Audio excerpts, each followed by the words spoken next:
नमस्कार विद्यार्थियों, बाल मंदिर के इस YouTube चैनल पर मैं स्वरूप सिंह आपका हार्दिक अभिनंदन करता हूं।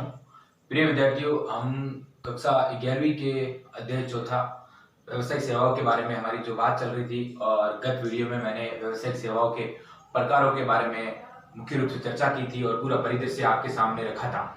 व्यावसायिक सेवाओं के प्रकारों में मैंने अलग अलग प्रकार से आपको बताया था, जो बैंकिंग सेक्टर के अंदर, बीमा संबंधित के अंदर और संप्रेषण और परिवहन क्षेत्र के अंदर अलग अलग बात मैंने बताई थी।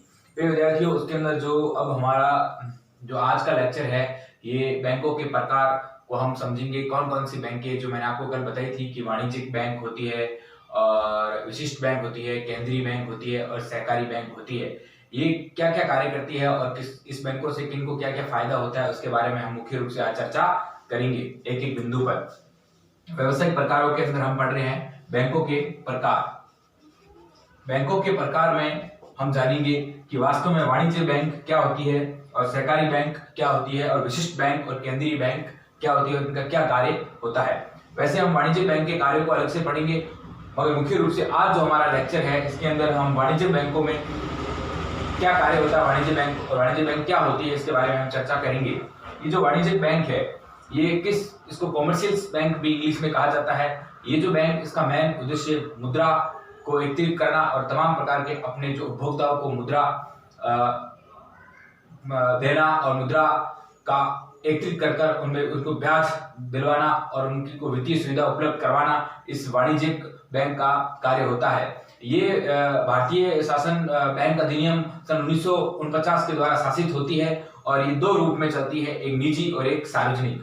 जो सार्वजनिक बैंक होती है, उसमें सरकार का हिस्सा अधिक रहता है। उसका मुख्य उद्देश्य धन कमाना नहीं होकर अपने ग्राहकों को अच्छी वित्तीय उपलब्धता प्रदान करवाना और ब्याज दर उपलब्ध करवाने का इसका प्रमुख मेन उद्देश्य रहता है सार्वजनिक वाणिज्यिक बैंक का। और एक निजी बैंक होती है जो निजी सेक्टर में कार्य करती है और बाजार की तमाम प्रकार की प्रणाली उसके हाथों में होती है और अपने आप में जो नियम तय कर जो अपनी बैंक अपने आप में सुदृढ़ होती है और निजी बैंक कहलाती है।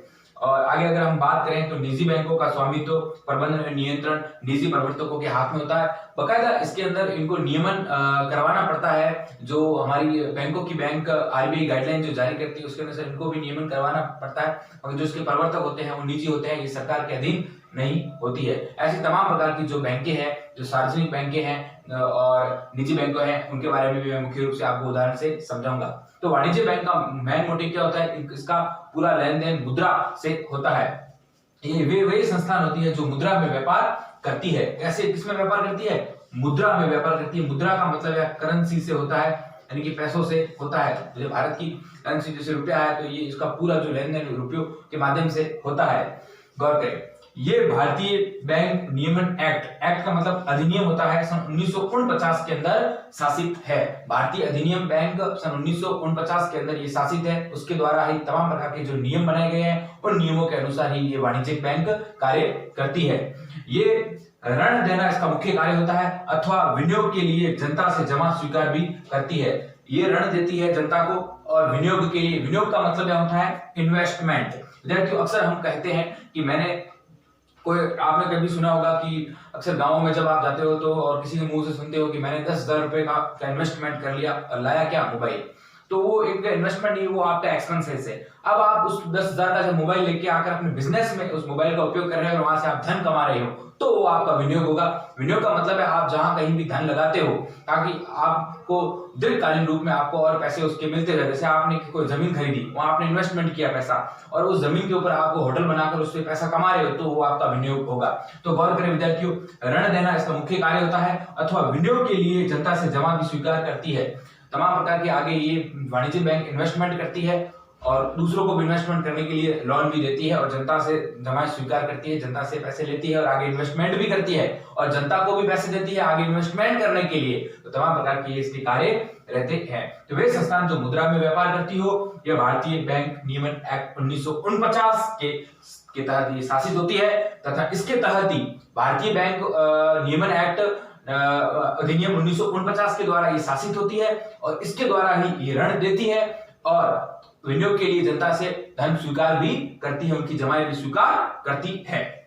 ये दो प्रकार की होती है। आपको मैंने पहले बताया कि निजी और सार्वजनिक। ये निजी रूप में भी होती है और सार्वजनिक। निजी यानी प्राइवेट सेक्टर, सार्वजनिक यानी कि जो एकदम सबके लिए जो ओपनली हो, बिल्कुल पब्लिक सेक्टर जिसे अपन कह सकते हैं। ये सार्वजनिक होती है। गौर करें, सार्वजनिक जिनमें सरकार का बड़ा हिस्सा होता है। सार्वजनिक का मतलब है कोई भी इसके अंदर आ सकता है, जा सकता है, कोई भी अपना पैसा लगा सकता है और इसका पूरा जो नियमन, जो उसके रूल्स रेगुलेशन वो बिल्कुल सरकार के अंडर में होते हैं। तो इसकी सरकार का इसके अंदर बहुत बड़ा हिस्सा होता है सार्वजनिक कॉमर्शियल बैंक के अंदर, जिनमें सरकार का बहुत बड़ा हिस्सा होता है तथा सामाजिक उद्देश्यों पर इसमें ज्यादा जोर दिया जाता है। लाभ कमाना इसका उद्देश्य नहीं होता है। ये सामाजिक उद्देश्यों के लिए ज्यादा फोकस करती है, इसका उद्देश्य लाभ कमाना नहीं होता है। जैसे बड़ी बड़ी जैसे कि गवर्नमेंट सार्वजनिक बैंकें हैं, जैसे एसबीआई बैंक है, वो तमाम प्रकार के अपने उपभोक्ताओं से पैसा लेकर रखती है और उन्हें अच्छा ब्याज दर भी देती है और लोन भी उपलब्ध करवाती है। उसका मेन मोटिव पैसा कमाना नहीं है, अपनी जो सामाजिक उद्देश्य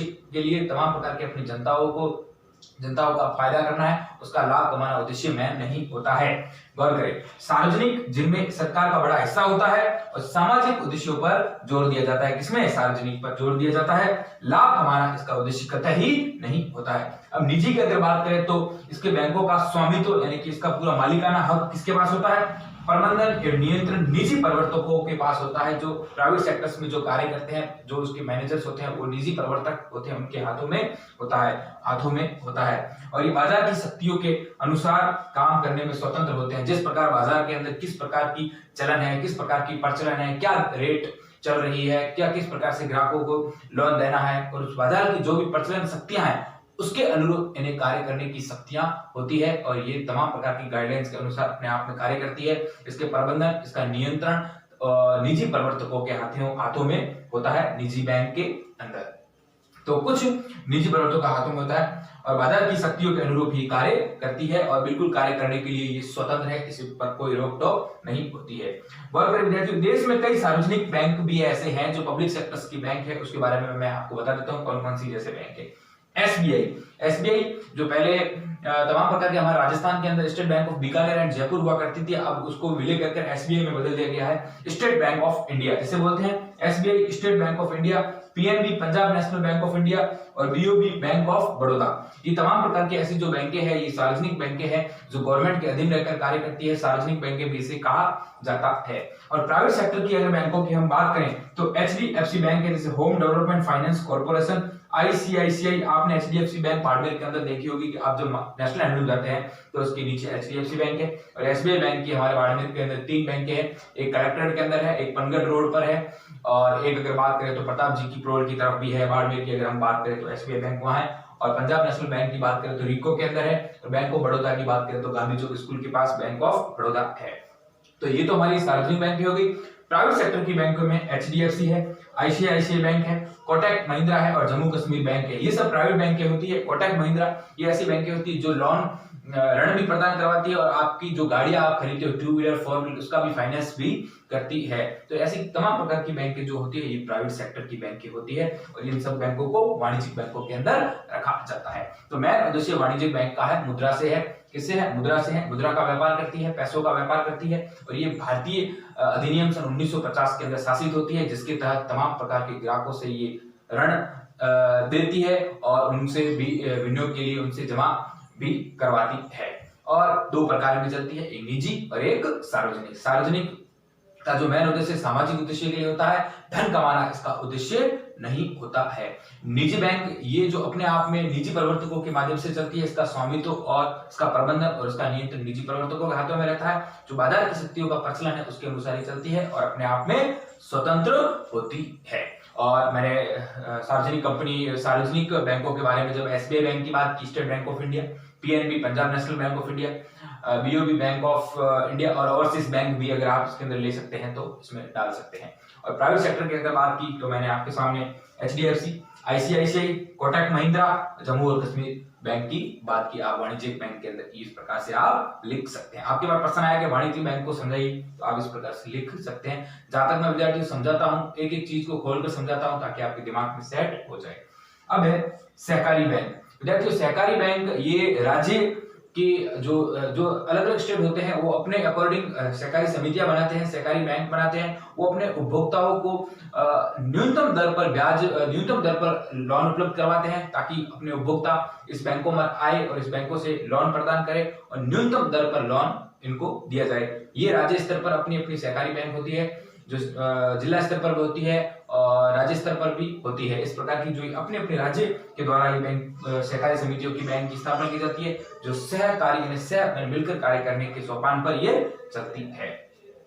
तो ये राज्य की सहकारी समितियां अधिनियम के प्रावधानों में शासित होती है। ये किसमें शासित होती है? जैसे वाणिज्यिक बैंक 1949 बैंक अधिनियम में शासित होता है, उस प्रकार ये राज्य की सहकारी समितियां अधिनियम होता है, राज्य का खुद का एक सहकारी समितियों का अधिनियम होता है, उस प्रावधानों में ये शासित होती है।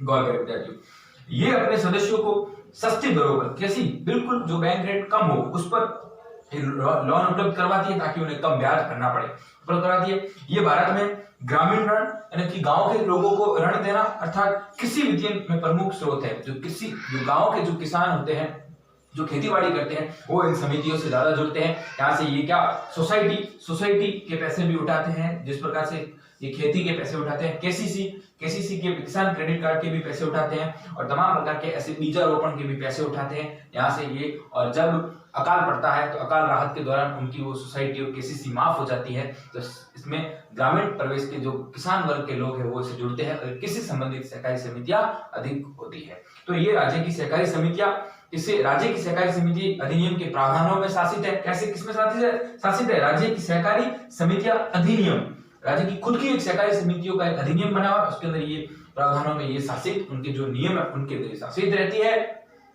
ये अपने सदस्यों को सस्ती दरों पे ऋण उपलब्ध करवाती है और ये भारत में ग्रामीण परिवेश यानी ग्रामीण ऋण अर्थात कृषि वित्तीय का प्रमुख स्रोत है।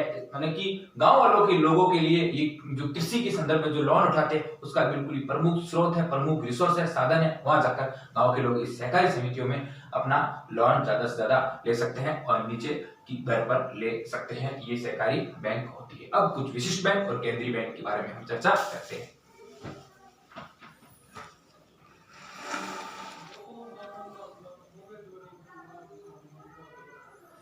विशिष्ट बैंक अपने आप में नाम से ही विशिष्ट है, स्पेशल है। तो ये क्या होती है? ये विशिष्ट बैंक जो औद्योगिक धंधे करते हैं, इंडस्ट्रियल के जो कार्य करते हैं, या फिर जो विदेशों में जो व्यापार करते हैं, या फिर विदेशों वाले यहाँ आकर व्यापार करते हैं और विकास डेवलपमेंट करने के लिए या कोई कार्य करते हैं, औद्योगिक कार्य करते हैं। एक्जिम बैंक यानी आयात निर्यात जो बैंकें होती है वो तमाम प्रकार की विशिष्ट बैंकों में शामिल होती है। एक्जिम बैंक मैंने आपको पहले विद्यार्थी बताया था, एक्जिम यानी कि एक्सपोर्ट और इम्पोर्ट। एक्सपोर्ट यानी कि बाहर भेजना यानी कि निर्यात करना, और इंपोर्ट यानी कि आयात करना यानी कि अंदर लेके आना। इस दौरान भी हमें पैसों की और वित्तीय आवश्यकताओं की जरूरत रहती है, तो ये बैंकें वहां होती है। तो गौर करें विद्यार्थियों, ये विशिष्ट बैंकें कहाँ का होती है और ये उन व्यापारियों के लिए है या फिर उन बड़े बड़े जो बिजनेस करने वाले कॉन्ट्रैक्टर होते हैं, बिजनेसमैन होते हैं, जो परियोजनाएं लेते हैं, प्रोजेक्ट लेते हैं। जैसे कि हमें कोई बड़ा ठेकेदार है, वो अपने बाड़मेर के अंदर बहुत बड़ा पुल बना रहा है। जैसे अब एक नया पुल अपने यहाँ प्रस्तावित है छोटन चौराहे के पास, और उस पुल को बनाने के लिए जो ठेकेदार आएंगे, उस ठेकेदार बड़ा बिजनेस करेगा और कॉन्ट्रैक्ट लेगा। जब उसको पैसों का आदान प्रदान करना होगा, सरकार से भी करना होगा, किस प्रकार, तो विशिष्ट बैंकों के अंदर लेन देन करेगा। तो ऐसी परियोजनाओं को सौंपा देने के लिए, उनमें वित्तीय आवश्यकताओं को पूरा करने के लिए, बाहर माल को भेजने के लिए, दूसरे विदेशों से माल को लाने के लिए, तमाम प्रकार की जो पैसों की लेन देन, एक्सचेंज होता है, विनिमय होता है, उन दौरान जो तमाम प्रकार की ऐसी बैंकें होती है वो सब विशिष्ट बैंकों में शामिल होती है। एक ही बिंदु को पढ़ते हैं।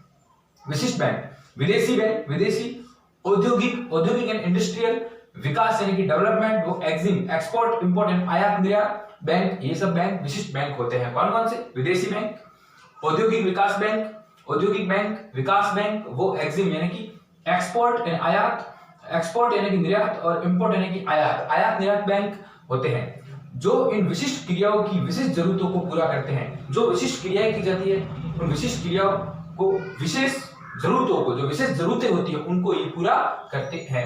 औद्योगिक इकाइयां जो इंडस्ट्रियल ऐसी यूनिट्स होती है, उन दिशा में बदलने वाली भारी परियोजनाओं एवं विदेशी व्यापार की वित्तीय सहायता प्रदान करती है। जो औद्योगिक इकाइयां होती है, जो बड़ी बड़ी परियोजनाएं बनाती है और बड़ी बड़ी ऐसी विदेशी व्यापार करती है, उनको वित्तीय सहायता प्रदान करवाने में ये विशिष्ट बैंक बहुत बड़ा कार्य करती है, और इसलिए इसे विशिष्ट बैंक कहा गया है। बड़ी बड़ी जो औद्योगिक इंडस्ट्रीज होती है वो अपनी यूनिट्स तैयार करती है। जैसे मैंने आपको बताया कि बाहर जैसे कि ऐसी रिडकॉर करके कंपनीज होती है जो सीवरेज का काम करती है और वो यहाँ आकर कार्य करती है, तब उसका सरकार से लेन देन होता है। तो विशिष्ट बैंकों के अंदर वो पैसों का वित्तीय सहायता अगर उसे चाहिए तो विशिष्ट बैंकों के माध्यम से वो पैसा लेकर अपना कार्य करती है, और फिर उन्हें जिस प्रकार वो सरकार से कॉन्ट्रैक्ट होता है और उन्हें पैसे मिलते जाते हैं। तो इस प्रकार ये विदेशी औद्योगिक विकास वो एग्जिम यानी कि एग्जिम एक्सपोर्ट इंपोर्ट बैंक यानी कि आयात निर्यात बैंक जो इन विशिष्ट कार्यों की विशिष्ट जरूरतों को पूरा करती है, ये सब विशिष्ट बैंकें होती है। औद्योगिक इकाइयां दिशा बदलने वाली भारी परियोजनाओं